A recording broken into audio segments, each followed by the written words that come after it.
Okay, so still on the THP engine, water spilling out from the uh, coolant tank. So what I did today, today that is Monday, 20, is it 27th February 2023. So this evening I went and picked, search for this expansion tank, and I couldn't get new ones. So I was able to get a used one that appears to be in good condition. So I mounted it. This is the one I got. And when I started the car, it hit up again. It started doing the same thing. Water was still coming out from this point once it hit up. So that ruled out that the problem is not from the expansion tank and not from this hose. So that's the coolant line. So I decided to I've swapped back the former one on the car, so I'm going to return this one. So that ruled out that the problem is not here. So reason why, so I now decided, I'm going to remove the thermostat, because as all this will be going on, this is the upper radiator hose. This lower one will refuse to stay get hot, no matter how hot this one is, or how hot, how long the engine runs.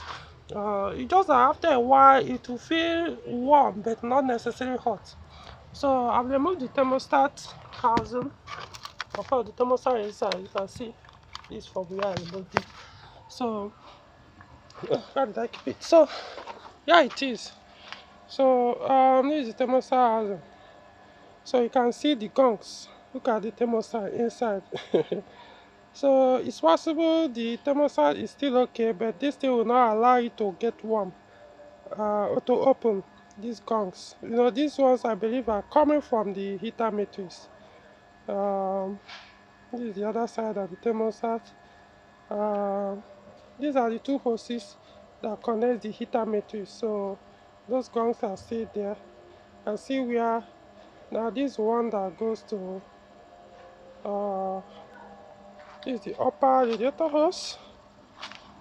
So this is the lower radiator hose. So this is where the thermostat is supposed to open and flow. So you can see this mayonnaise. I call it mayonnaise anyway.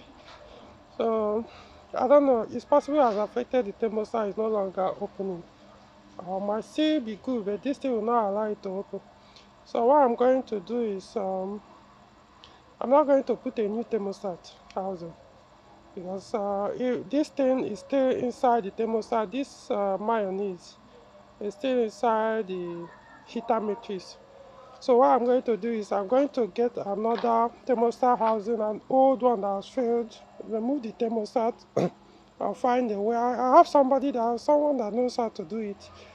So I'll give it to him to do it. So they will remove this thermostat, or find a way to do it to stay open permanently. So I'll put that thermostat housing, or if possible, if I can't get, I'll put this one. So I'll leave it to, I'll connect that, the one that will be open without thermostat, mount that one back, so that the reason why I'm doing that is before I put the new thermostat, I want all these gunks to go out of the system, because putting a new thermostat is going to most likely damage it again. So I'll leave the car without thermostat to get all these guns, because this thing, the thermostat will be, these guns will come to the thermostat and stay without going out. So this also I'll be um, running freely and get everything out. As you can see, I've even disconnected the lower radiator hose, because for the past 3 days or so, that's what I've been doing. I'll start the car, run it 20 minutes or so, remove the lower hose. It will force out all the gums on the that have accumulated, this coolant lines, radiator, and the rest. So it will take a while.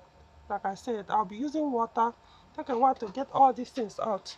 At least they are no longer accumulating. It's the old ones that I need to get out of the system. So far, when I did it today, as you can see, I didn't see that thing on this here. So meaning the radiator is much, it doesn't get to the radiator anymore. So the mayonnaise is now on this side uh, thermostat house inside, so I need to get it out as much as possible. So that's what I'm going to do. So in other words, I will just have to recommend the owner change the thermostat housing. No need of putting this back. um I think it has affected it. Maybe it opens, but just gradually. Look at it. That is no. So so far it's good. At least I have pinpoint the culprit on this case. So we'll see what happens by the time I put thermostat housing without the thermostat inside, and run the engine for maybe a day or two without it. See if the cooling system will start behaving itself, that it will stop spilling water, or piss, if I call it pissing out water from the coolant tank. Once you stop doing that, and then the water cycle, because like I said, I've tested the water pump and it works perfectly well, so it's not from the water pump. It's the thermostat. I mean, look at it. I know how this thing will open. I know how it will work well. Look at. So that's what I'm going to do. Okay. So see how it goes.